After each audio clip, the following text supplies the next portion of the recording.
Welcome to Warblog. This is really just a catch-up video because it's been a while since I've done another video.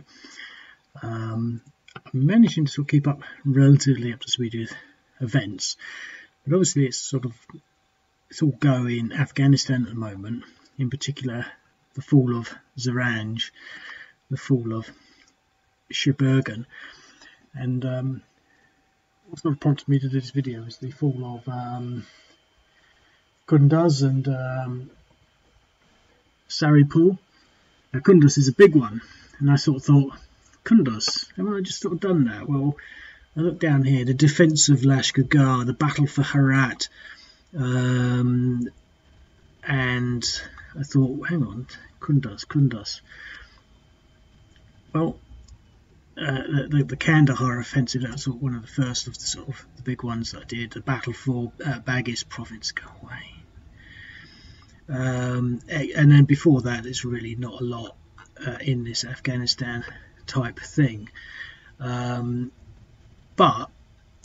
the point I'm sort of getting to is that I sort of looked up Kunduz, and I did this one. This was in 2019, so this is Kunduz City Operation Fath, and then the summer, so this is April and this is the summer, August 19, and then there's this Kanabad Kunduz Highway Retreat. This goes back to the Kunduz province. But these two maps, if you look at this one, this was the events that happened. The Taliban attempt to storm Kunduz for the second time. Obviously, this is the first time, so I'm not sure what it says. Taliban forces attempt to storm Kunduz. So we've got the map. If you look at that map, what you'll see is that it's exactly the same as this map. If we put that sort of like that.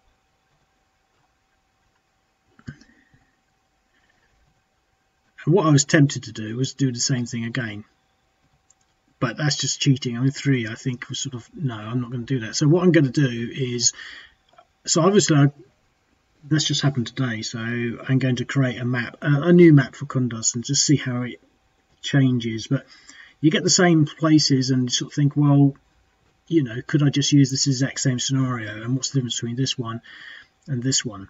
And that's the thing that interests me really, because you sort of, you know, when you're doing a war game, a lot of how the game pans out is defined on the way the map is set up. You know, just subtle things like whether there is or isn't a river somewhere. Keep trying to get the back button on this mouse, but there isn't one. See, this is 2015. And so you can see that the map here is very different. You've got that river, and you've got that river, but it's very sort of different. The scale is slightly different, etc., etc. So I'm going to be doing that map again. I'm going to do the Kunduz and the Saripur scenario. I don't even know where that is, but I know Kunduz is quite a big one, and they've been trying to take it, and they've finally taken it. So it seems quite peculiar, really, because all of a sudden everything's going off in Afghanistan, and you don't get that feeling looking at the news.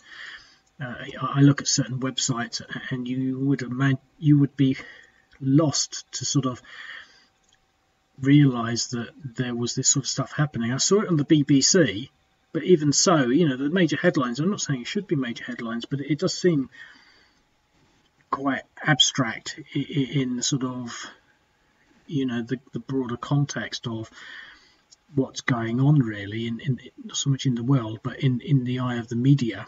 I'm not going to sort of go on to a sort of comparison to sort of what I'm reading in the newspapers, etc. But you know, this seems like, you know, earth-shattering news. I mean, this is, you know, if they keep this sort of momentum up, you know, what's going to happen?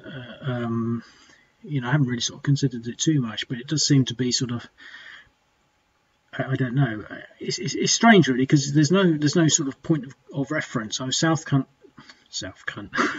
Did I say that? South Front have sort of covered a couple of the items, but it still doesn't seem to be the lead sort of fodder. I've seen it in Al Jazeera, some references to the struggles, and obviously I saw it in the BBC, which did strike me as a bit odd. But it seems to me that it's similar to the US withdrawal from Vietnam, because after that, the North Viet Cong, or whatever it is, the North Vietnamese, are a bit vague on the history. They absolutely swamped the country.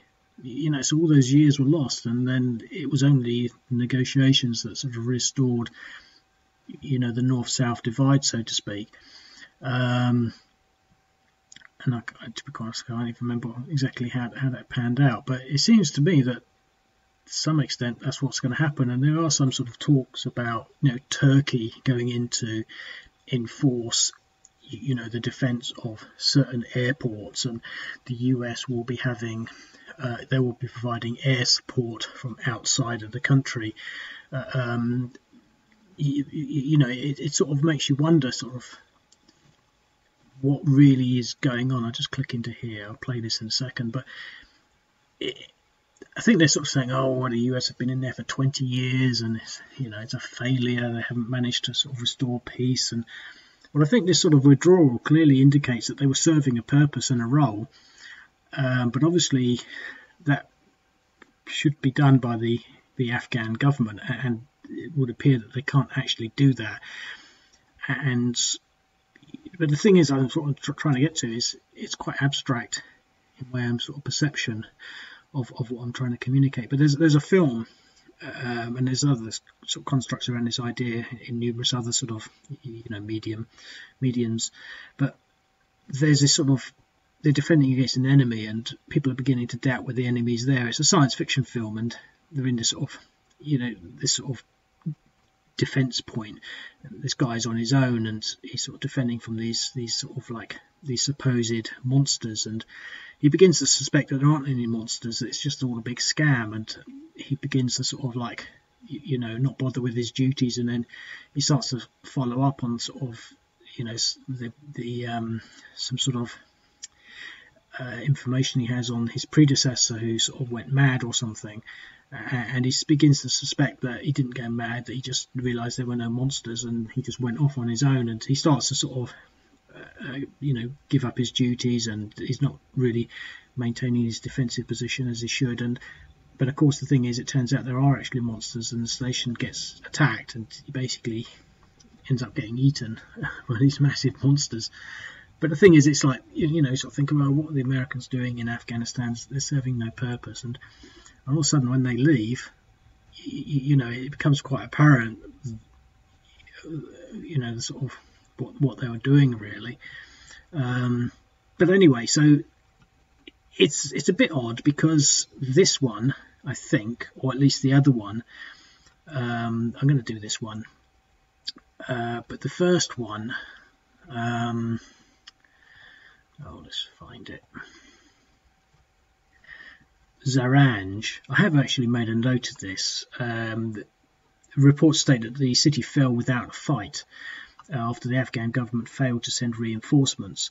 So that, again, there were some reports that the intelligence centre was, not giving up. So there were some sort of elements within the city that there was some fighting. But, to sort of say, this is how the battle works.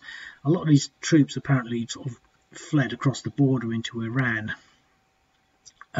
So this scenario sort of is a bit deceptive, because if they did give in without a fight, then the scenario doesn't really reflect that.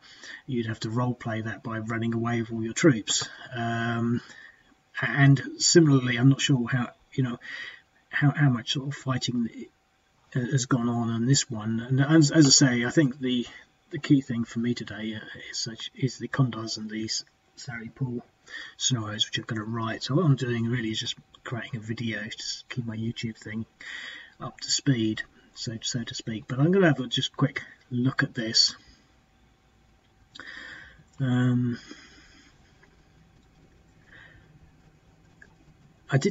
used the same approach as I did with the other one. So this is Jowzjan province, which is to the north.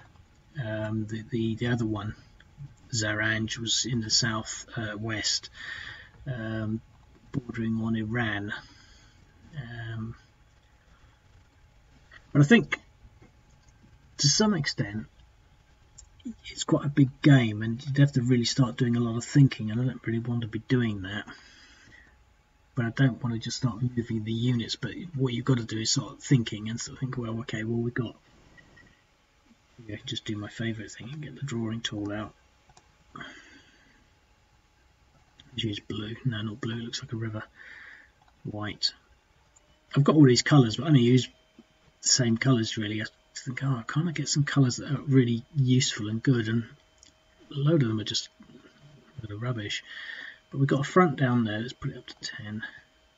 Front there, and there.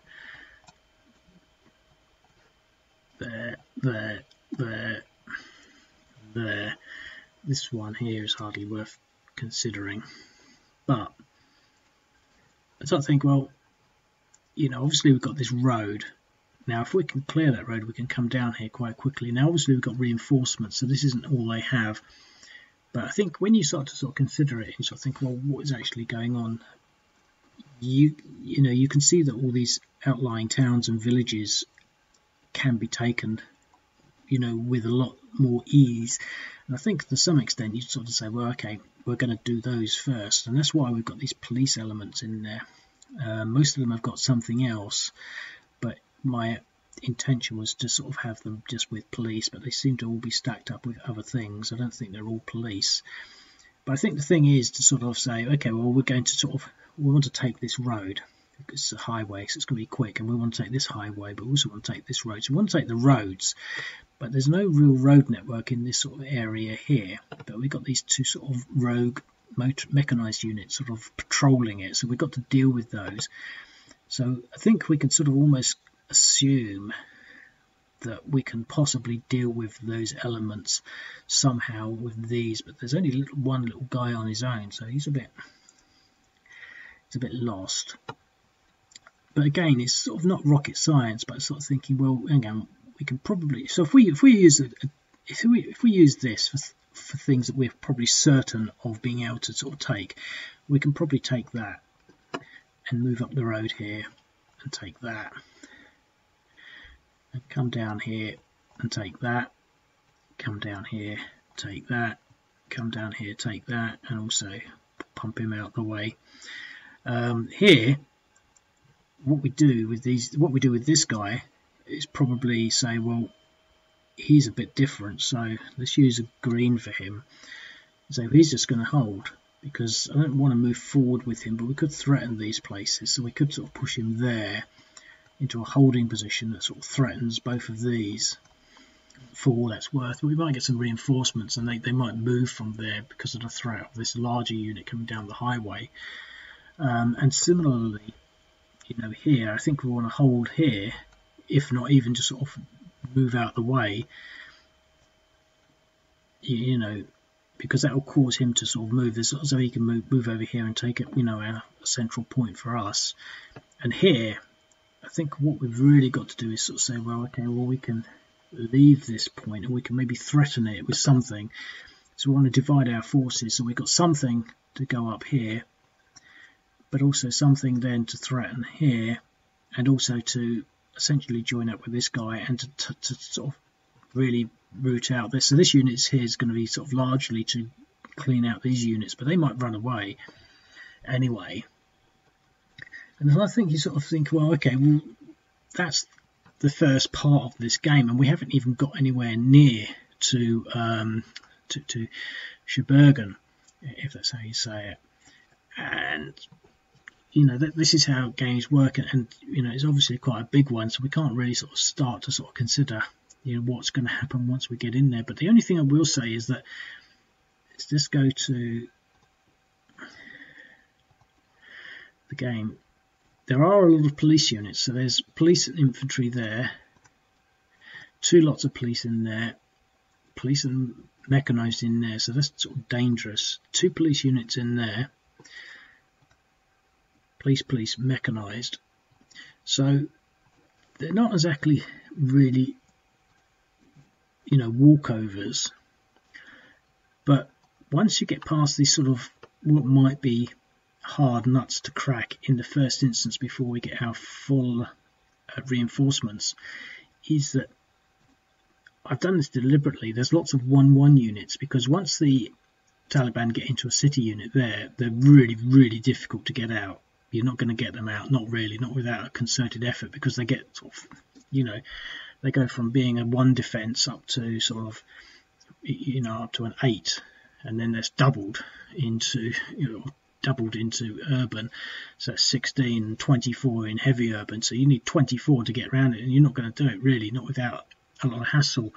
And so what I've done is I've got these lots of small units so that you can spread them out and at least occupy them, and that means that the Taliban have to fight for each one of those, and it's not exactly simple, because they will be sort of doubled and entrenched, quadrupled, up to 4 or something, and so they'll be looking at 1-to-1s. They'll have to get stacks of units. They'll have to fight for each hex, but if you had sort of maybe just less units but stronger ones, you wouldn't be able to cover all the ground, and so that's why I've done that.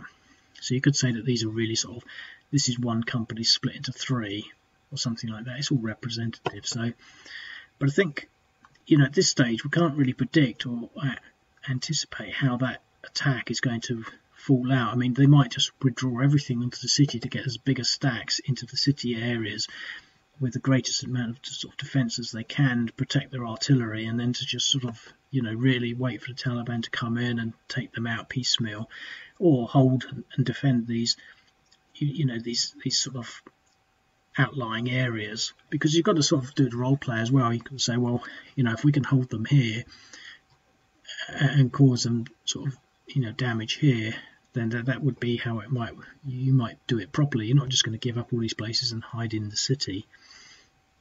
And I think the other thing to sort of just bear in mind, we can't see the order of battle at the moment, but they do get, I think in this scenario, maybe not, but they've definitely got some helicopters, and in the other scenario they get US air support, but I don't think I've put that into this scenario. So just for the hell of it, I'm just going to do 1 or 2 of these advances, maybe this one here. So what have we actually got? 1, 2, we've got 3 motorized irregulars and 1 sort of foot irregular. These rockets. Now rockets can move and fire, so let's just see what we can do there. So he's at 2.5, so obviously we can move a lot faster than that. How far can this guy move? There he is. There. Right, so we can obviously move quite a lot down the road.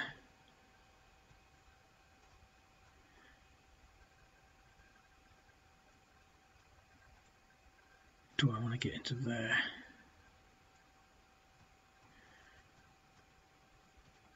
Because I'm not thinking clearly, I'm just going to leave them there, because it seems like there's a common sense sort of thing to do, and fire some rockets into them. Okay, 0.8. So he would have 0.8, because it's not calculating, that would probably be about 0.2. Yep. And that 0.4. 2. So we've let them know we're here. Right, so they're going to be, the significance of that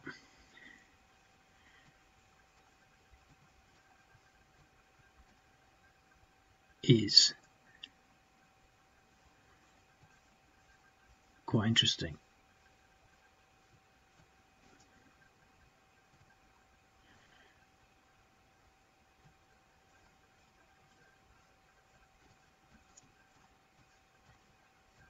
Because there should be less than 5 defense now.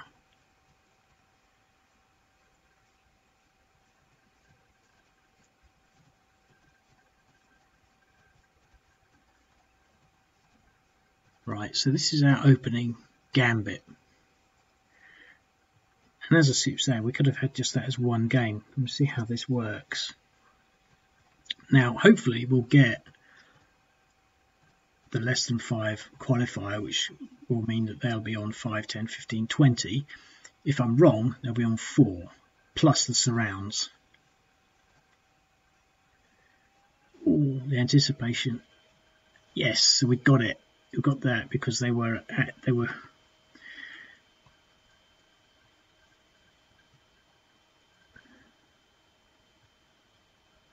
less than 5, but they're in a town.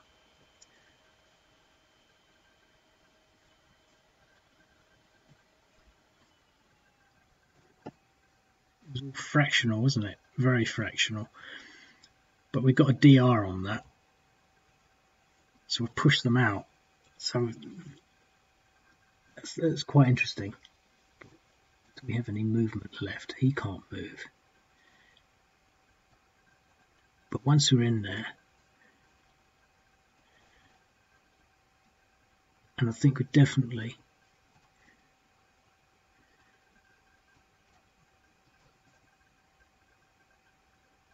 onto at least. This isn't going to be brilliant, but it'll be about 10. So it'll be about 2 to 1, possibly a 3 to 1 surrounds, and yeah, just about. That would have been 9.6. We got 11. So again, we pushed them back, but it's good because we want to keep this mechanized unit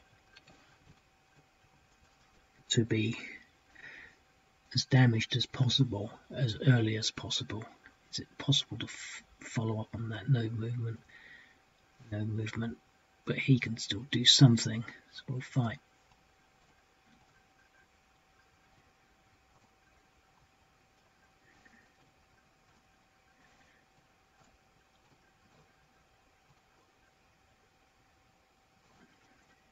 My browser seems to have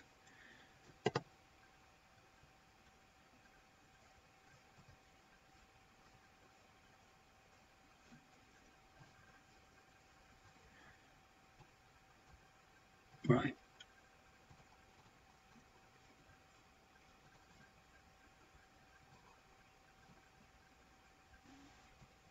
6 to 1 DE eliminated. Okay. So that's the nature of that sort of push. I mean, that was close. That wasn't a sure thing. And I think it's always worth bearing in mind that, you know, that could have actually, they could still be in there, and the difference between a win and a loss at that stage, it sort of snowballs itself in the longer picture, in the bigger picture, so to speak. But it's 22 minutes done, and I'm not going to do any more because I actually want to get those 2 other scenarios done and just want to get this video up. You know, I will be doing more videos, but you know, my main focus really is sort of keeping up with the current events. So there's quite a bit happening, and plus I'm actually so stumped on time.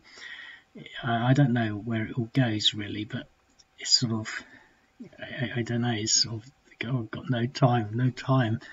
Even 20 minutes is taking a big bite out of the huge pile of things that I've sort of got to do, and I don't seem to be doing it much. Just think, oh, hang on, it's all a bit weird. So, but anyway, I'm not going to do any more. But I think that's an interesting battle, and there's enough to sort of contemplate, you know, what happened at the Kanakwa engagement, and you know how that will pan out to what other what other decisions each side makes. Because you know, if they held out there, you might think, well, let's hold out everywhere, because we could have held out, and as soon as these units start to deteriorate, they need to either regroup, which is a lot more flexible now, or they'll be, you know, continuing the offensive with a sort of penalty and a disadvantage, so to speak. So yeah, that's that. Anyway, I'll leave it at that. So the other scenarios will be up soon, hopefully quite a lot.